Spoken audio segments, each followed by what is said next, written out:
마태복음 12장 14절에서 21절 이사야가 말하는 그리스도.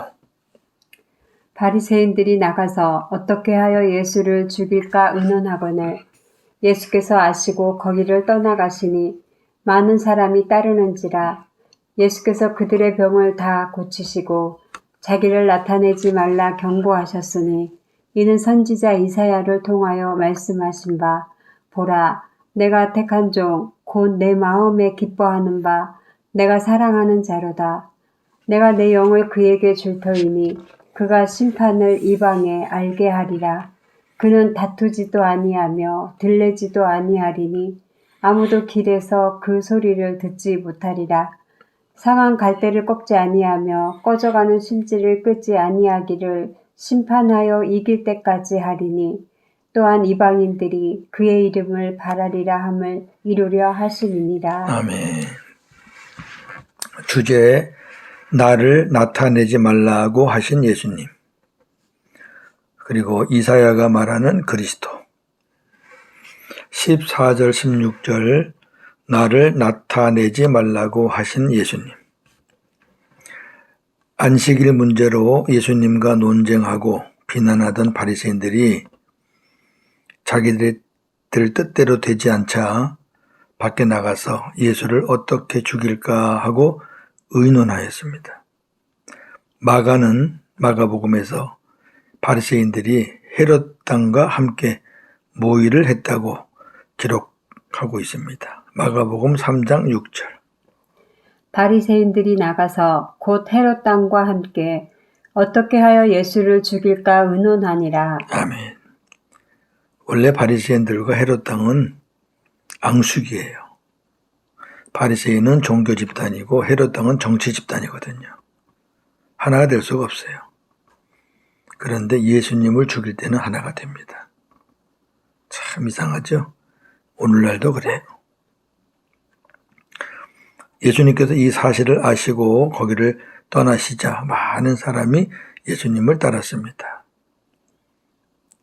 그러나 예수님은 아직 때가 아닌 것을 아시고 의도적으로 그것을 떠나신 겁니다.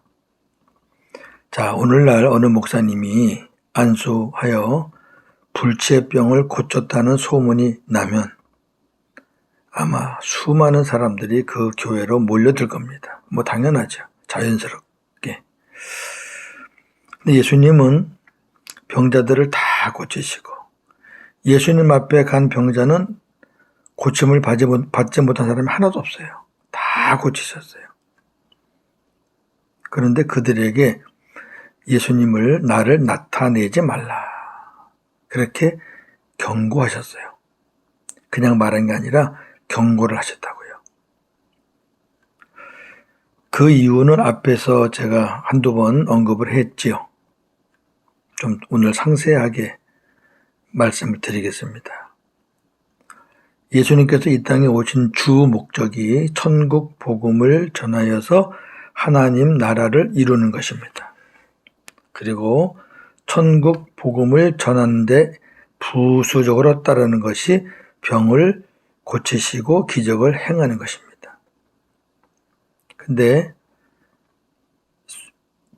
자칫 소문이 잘못 나면 예수님은 기적을 행하는 능력자라 그렇게 소문날 것을 우려하셨기 때문에 경고하시는 겁니다. 나를 말하지 말라. 왜 그렇게 말씀을 하셨는지 조금 더 상세히 들어가 보겠습니다. 예수님 당시의 사람들은 모세와 다윗과 같은 능력을 가진 메시아가 오셔서 지배국 로마를 쫓아내고 이스라엘을 구원해 줄 것을 고대하고 있었습니다. 이스라엘 백성 전체가 다 그렇게 알고 있었거든요. 아주 소수의 사람을 제외하고는 뭐 시므온 선지자나 안나 선지자 같은 거의 다가 모세와 다윗과 같은, 왜? 자기들이 지금 식민지로 고통을 받고 있으니까 얼마든지 그럴만 하죠? 그러던 중 예수님이 오신 거죠. 그래서 예수님이 기적과 능력을 행하시니까 많은 사람들이 이야, 이 사람이 우리가 고대하던 메시아구나. 그렇게 따르기 시작한 거죠. 그런데 예수님은 정치적 해방과 자유를 주시기 위해서 강한 자로 오신 것이 아니잖아요. 구유에서 나셨는데요. 목수 아들로 태어났고. 그게 아니고 사탄과 죄에 사로잡혀 있는 자들에게 영적인 해방입니다. 육적인 해방이 아니라 영적인 해방.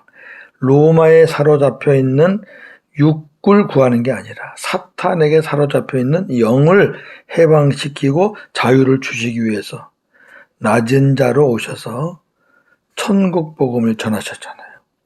그리고 십자가에 죽으셨어요. 십자가에 죽으시기 전까지만 해도 많은 사람들이 예수님을 따랐죠. 그런데 십자가에 끌려가시는 것을 보고 사람들이 저 사람은 메시아가 아니구나 하고 외치면서 예수를 죽이라 그랬고 예수님을 다 떠난 거죠. 그런 그 당시에 배경이 있었기 때문에 예수님이 내가 잘못 소문나면 내가 자기들이 바라는 백성들이 바라는 어떤 정치적 메시아, 강한 메시아로 나를 따를 것 같으니까 말하지 말라. 그렇게 하신 거죠. 17절에서 21절 이사야가 말하는 그리스도. 구약의 이사야 선지자는 장차 오실 메시아에 대해서 다음과 같이 노래했는데요. 이사야 42장 1절 4절인데요. 이것을 우리는 종의 노래라 이렇게 말합니다. 이사야 42장 1절에서 4절. 내가 붙드는 나의 종, 내 마음에 기뻐하는 자, 곧 내가 택한 사람을 보라. 내가 나의 영을 그에게 주었은즉 그가 이방의 정의를 베풀리라. 그는 외치지 아니하며 목소리를 높이지 아니하며 그 소리를 거리에 들리게 하지 아니하며 상한 갈대를 꺾지 아니하며 꺼져가는 등불을 끄지 아니하고 진실로 정의를 시행할 것이며 그는 쇠하지 아니하며 낙담하지 아니하고 세상에 정의를 세우기에 이르리니 섬들이 그 교훈을 앙망하리라. 아멘. 마태는 이사야 42장 이사야가 말한 예언한 그 말씀을 그대로 인용을 했습니다. 그리고 이사야가 예언한 그 메시아가 이 땅에 오셔서 그대로 그 예언대로 사역을 감당하신 것을 하나하나 지금 풀어주고 있습니다. 5가지로 할 텐데요. 이 5가지를 보시면서 이사야가 예언한 대로 예수님이 그 일을 다 하셨는지 한번 우리가 확인해 보면 좋겠습니다. 자, 첫 번째, 메시아는 하나님이 택하신 종이고 하나님 마음에 기뻐하시고 사랑하는 아들입니다. 예수님은 하나님의 뜻을 이루시기 위해 이 땅에 오셨습니다. 종이란 말은 예수님 신분이 종이다 그런 말이 아니라 아버지의 뜻대로 사셨기 때문에 종된 사역을 하셨다 그 말이죠. 요한복음 6장 38절. 내가 하늘에서 내려온 것은 내 뜻을 행하려 함이 아니요 나를 보내신 이의 뜻을 행하려 함이니라. 아멘. 요 사역이 아버지의 뜻대로 하셨기 때문에 자기 스스로 하지 않고 그러니까 내가 택하신 종이다 이렇게 얘기하신 거죠. 예수님이 세례 받으실 때와 변화산에 올라가셨을 때 하늘에서 하나님이 친히 내 사랑하는 아들이요 내 기뻐하는 자라고 말씀하셨습니다. 마태복음 3장 16절 17절. 예수께서 세례를 받으시고 곧 물에서 올라오실새 하늘이 열리고 하나님의 성령이 비둘기같이 내려 자기 위에 임하심을 보시더니 하늘로부터 소리가 있어 말씀하시되 이는 내 사랑하는 아들이요 내 기뻐하는 자라 하시니라. 아멘. 마태복음 17장 5절. 호련히 빛난 구름이 그들을 덮으며 구름 속에서 소리가 나서 이르시되 이는 내 사랑하는 아들이요 내 기뻐하는 자니 너희는 그의 말을 들으라 하시니라. 아멘. 자, 기뻐하시고 사랑한다는 말 그대로 다 있잖아요. 그 이사야 예언대로 그대로 하나님이 그렇게 하셨습니다. 확인시켜 줬어요. 그 말은 이 아들이 예수가 내가 약속한 메시아다 하는 것을 하나님이 친히 증명을 해 주신 겁니다. 두 번째, 하나님께서 자신의 영을 주셔서 성령이죠. 하나님의 심판을 이방에 널리 알리실 분입니다. 이 메시아 사역이 성령을 받아서 하나님의 심판을 이방에 널리 알리시는 그런 사역을 하신다는 거죠. 예수님은 이사야의 예언대로 하나님의 영 성령을 충만히 받으셨습니다. 이사야 11장 1절 2절. 이새의 줄기에서 한 싹이 나며 그 뿌리에서 한 가지가 나서 결실할 것이요 그의 위에 여호와의 영 곧 지혜와 총명의 영이요 모략과 재능의 영이요 지식과 여호와를 경외하는 영이 강림하시리니. 아멘. 이새의 줄기에서 한 싹, 예수님이죠.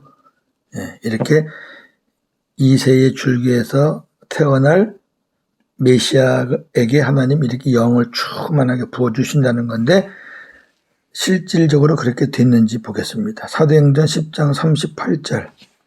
하나님이 나사렛 예수에게 성령과 능력을 기름 붓듯 하셨음에 그가 두루 다니시며 선한 일을 행하시고 마귀에게 눌린 모든 사람을 고치셨으니 이는 하나님이 함께 하셨음이니라. 아멘. 예수님은 이방을 비추는 빛으로 오셨습니다. 누가복음 22장 28절에서 32절. 시므온이 아기를 안고 하나님을 찬송하여 이르되 주제여 이제는 말씀하신 대로 종을 평안히 놓아주시는도다. 내 눈이 주의 구원을 보았사오니 이는 만민 앞에 예비하신 것이요 이방을 비추는 빛이요 주의 백성 이스라엘의 영광이니이다. 아멘. 시므온이 아기 예수를 안고 찬양하면서 기도하는 겁니다. 이방을 비추는 빛이요. 예수님은 이방을 비추는 빛으로 오신다고 약속하셨고 그 약속대로 그렇게 오셨습니다. 세 번째, 다투지도 않고 야단스럽게 떠들지도 않는 분이십니다. 여기 들레지도라는 말은 야단스럽게 떠들다는 그런 의미거든요. 예수님은 어떠한 경우에도 폭력을 사용하거나 투쟁하지 않으셨습니다. 베드로전서 2장 22절에서 23절. 그는 죄를 범하지 아니하시고 그 입에 거짓도 없으시며 욕을 당하시되 맞대어 욕하지 아니하시고 고난을 당하시되 위협하지 아니하시고 오직 공의로 심판하시는 이에게 부탁하시며. 아멘. 예수님이 힘이 없어서 그러신 거 아니잖아요. 천사를 부를 수도 있는데 그러나 안 하셨어요. 왜? 예수님은 십자가에 죽으셔야 인류의 구원이 이루어지기 때문에 그걸 아시기 때문에 또 예수님은 기적과 능력을 행하신 후에도 자신의 의를 드러내시지 않고 잠잠하셨습니다. 자, 네 번째 메시아는 심판하여 이길 때까지 상한 갈대를 꺾지 않고 꺼져가는 심지도 끄지 않으시는 분입니다. 예수님은 상한 갈대와 같이 쓸모없고 상한 갈대는 쓸모없잖아요. 갈대가 뭐 쓸모있는 게 별로 없는데 상했으면 못 쓰는 거죠. 또 꺼져가는 심지같이 아무 소망도 없는 인생들. 이제 심지가 지금 불이 좀 있는데 뭐 꺼져가는 거예요. 그럼 이제 소망이 없다는 거잖아요. 그런 인생들을 버리지 않으시고 그들이 복음으로 승리할 때까지, 여기 심판하여 이길 때까지라는 것은 복음으로 승리할 때까지 자비와 긍휼을 베푸시는 분이십니다. 마태복음 9장 13절. 너희는 가서 내가 긍휼을 원하고 제사를 원하지 아니하노라 하신 뜻이 무엇인지 배우라. 나는 의인을 부르러 온 것이 아니요 죄인을 부르러 왔노라 하시니라. 아멘. 의인을 부르러 온 게 아니라 죄인을 부르러 왔다. 나는 긍휼을 원한다. 마태복음 12장 7절. 나는 자비를 원하고 제사를 원하지 아니하노라 하신 뜻을 너희가 알았더라면 무죄한 자를 정죄하지 아니하였으리라. 아멘. 나는 제사를 원하지 않고 자비를 원한다. 예수님이 이사야 예언대로 그렇게 오셨잖아요. 지금 긍휼과 자비. 예수님이 이 세상에 오신 것은 심판하시기 위함이 아니고 구원하시기 위함입니다. 요한복음 3장 17절. 하나님이 그 아들을 세상에 보내신 것은 세상을 심판하려 하심이 아니요 그로 말미암아 세상이 구원을 받게 하려 하심이라. 아멘. 예수님 오신 것은 심판의 목적이 아닙니다. 구원입니다. 마지막 5번째. 이사야는 섬들이 그랬죠. 섬들이 그의 교훈을 앙망하리라. 어떤 무식한 인간들은 또 이 섬들을 섬나라, 뭐 일본 뭐 이런 섬나라라 이렇게 또 얘기를 하는 사람도 있어요. 아니고요. 흩어져 있는 이방인들을 말하는 겁니다. 이방인들이 그 메시아의 이름을 바라고 경외하게 된다 그런 말이죠. 예수님은 이방의 소망이십니다. 그래서 누구든지예요. 주의 이름을 부르는 자는 구원을 받습니다. 사도행전 2장 21절과 로마서 10장 13절 말씀. 누구든지 주의 이름을 부르는 자는 구원을 받으리라. 아멘. 모든 사람들이 예수의 이름에 무릎을 꿇고, 이게 모든 사람은 이방인을 다 포함한 전 세계 만민이죠. 무릎을 꿇고 그리스도를 주라 시인하게 됩니다. 빌립보 2장 10절 11절. 하늘에 있는 자들과 땅에 있는 자들과 땅 아래에 있는 자들로 모든 무릎을 예수의 이름에 꿇게 하시고 모든 입으로 예수 그리스도를 주라 시인하여 하나님 아버지께 영광을 돌리게 하셨느니라. 아멘. 그래서 이방인들이 예수님을 바라보고 예수님을 경외하게 되었습니다. 이 5가지가 이사야가 예언한 거고, 그 다음에 제가 신약에서 예수님이 그렇게 된 것을 성취하신 것을 다 찾아드렸습니다. 정리합니다. 예수님은 유대인들이 고대하던 강한 나라를 세울 강한 자로 오시지 않고 하나님의 뜻을 이루시기 위해 낮은 자로 오셔서 천국 복음을 전하시며 하나님 나라를 이 땅에 세우셨습니다. 예수님께서 이방인의 빛과 이방인의 소망으로 오셨기에 우리도 구원을 받게 되었습니다. 할렐루야. 오늘도 복음으로 승리하는 하루가 되기를 주님의 이름으로 축원합니다. 아멘. 하나님의 은혜로 이방인인 저희들도 구원을 받게 되었습니다. 이방인의 빛으로 오신 예수님, 이방인의 소망으로 오신 예수님을 찬양합니다. 유대인들은 정치적으로 강한 메시아를 원했습니다. 그러나 예수님은 이 세상 나라를 세우기 위함이 아니고 이 땅에 하나님 나라를 세우시기 위해서 오셨습니다. 하나님의 나라를 세우는 방법은 인간적으로 강해서 세워지는 게 아니라 낮은 자리에서, 겸손한 자리에서 하나님께서 말씀하신 천국 복음을 전할 때 하나님 나라가 세워진다는 것을 우리에게 가르쳐 주셨습니다. 아직도 목회자나 교인들이 예수님을 이용해서 이 땅에서 강한 자가 되기를 원하는 사람들이 있나요? 교회는 세상적으로 강한 것이 아니라 믿음으로 강하고 복음으로 강해서 우리는 하나님의 심부름꾼으로 일하면 하나님이 강하게 역사하셔서 하나님의 나라를 이루어 가시는 것인 줄로 믿습니다. 그러한 은혜가 우리에게도 주어졌으니 비록 부족하고 연약한 우리들이지만 하나님께서 복음을 전하게 하시고 우리가 전하는 복음을 통해서 하나님께서 많은 생명을 낳는 역사를 일으켜 주시기를 소망하며 금년 한 해도 시작합니다. 하나님 저희들을 통해서 영광 받아 주시옵소서. 예수님의 이름으로 기도하옵나이다. 아멘.